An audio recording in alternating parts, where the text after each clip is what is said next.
Hey yo, what's up, Bills Mafia? It's your boy Harmon. I'm back finally.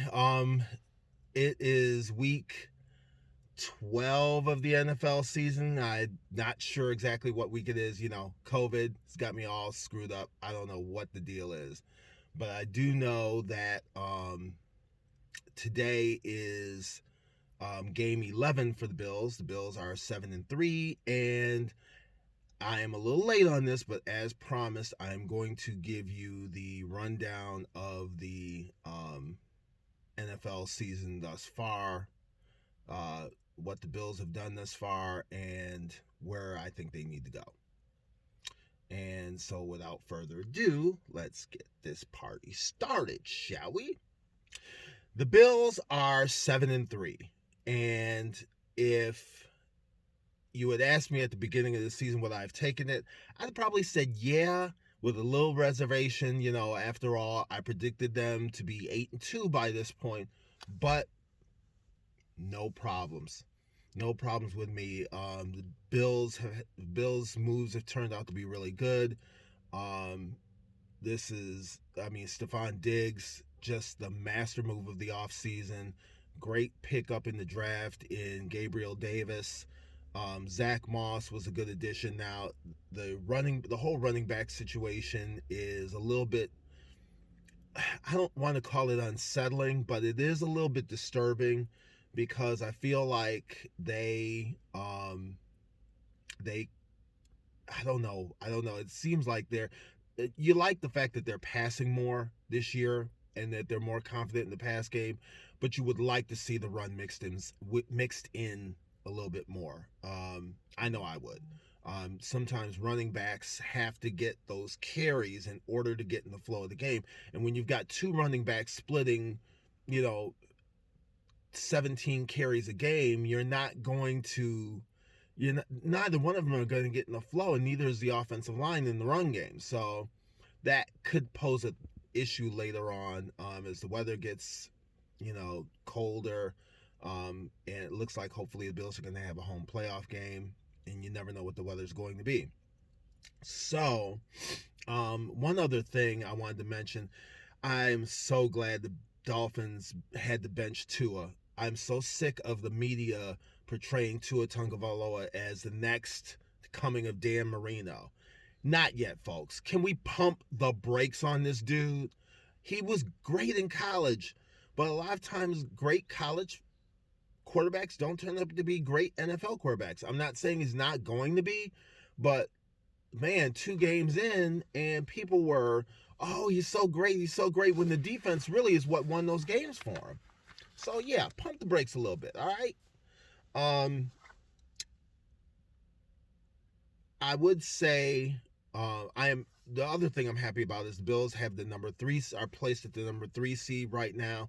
Still early, you've still got 6 games left. The Bills have some tough games coming up, um, and who knows what's going to happen, but I think they're in prime position to get at least a home playoff game, at least the 3 or 4 seed. Indianapolis is still coming on strong, and so you never know. Um, Now, going back to the beginning of the season, when I made my predictions,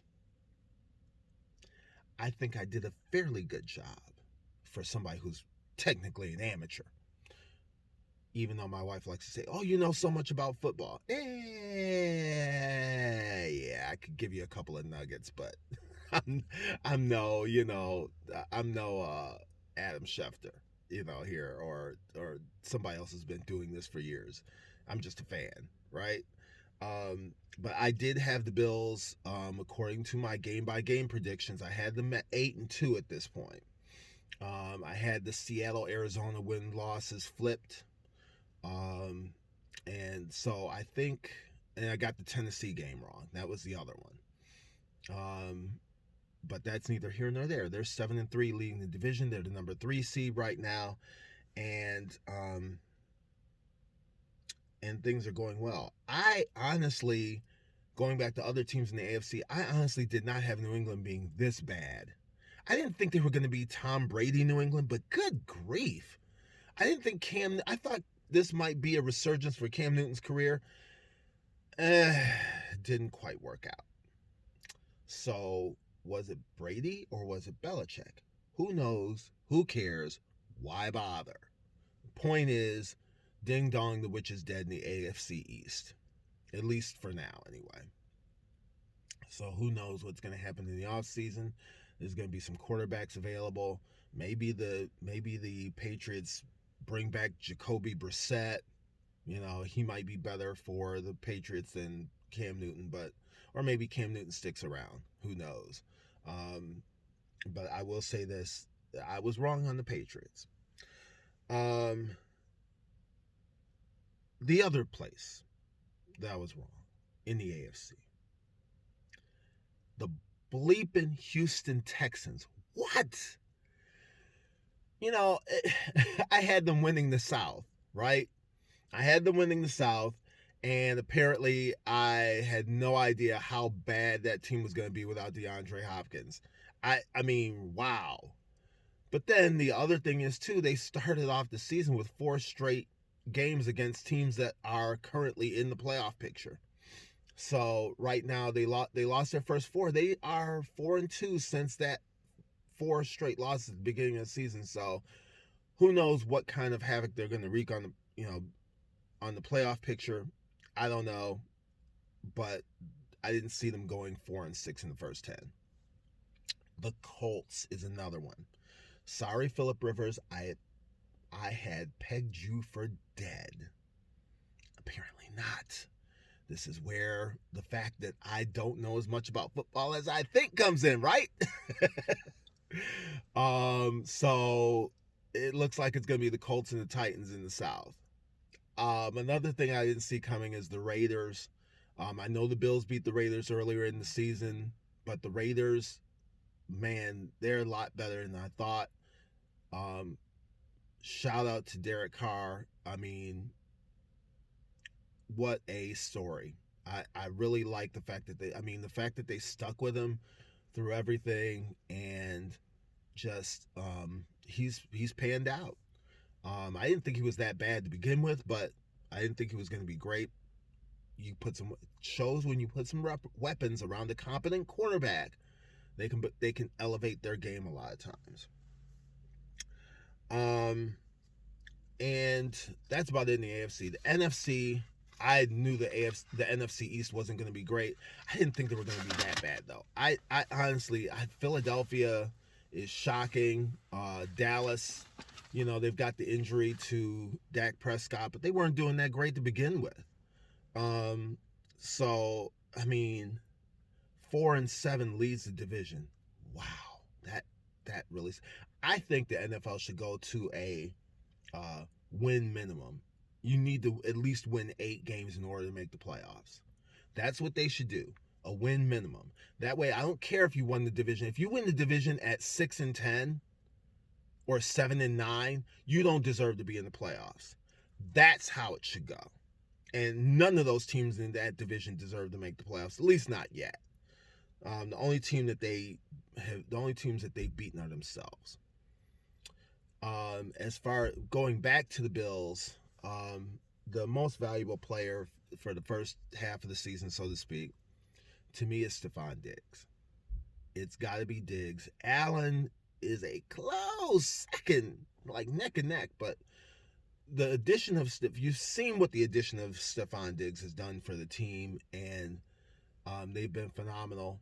And really the wide receiving core, because if you look at that core, the passing game, if you take out one of those elements, the passing game suffers. It's wild. That trio of Diggs, Beasley, and Brown is just phenomenal. They've been phenomenal, but the key addition was Stefon Diggs, and so that's the MVP. Another rookie of the year on the Bills, and I know this is going to be. You've got 3 rookies really that have played the role. You've got Zach Moss, you've got Gabriel Davis, and I'm going to give it to the guy that I I had a load of caution on, and I was ripping after the first couple of weeks. Tyler kicking Bass. I was wrong, Tyler. I was wrong. Please forgive me. I was absolutely 100% wrong. Once you got it going, you got it going. And that game against Arizona, man, I'm impressed. And hopefully you can keep it going this season. Speaking of keeping it going this season, I think the Bills still have a great shot at 11-5. All they have to do is go 4-2 in the last 6. I think that starts today with the Chargers. Oh yeah, I said that's a separate video, so I'll leave it at that. But that is my quote unquote mid-season, or in this case bye-week review of the season so far. I'm happy. Bills fans should be happy. This is going to be 3 out of 4 years we're going to make the playoffs, and I am stoked. So let's keep watching, let's keep cheering, and a big let's go Buffalo!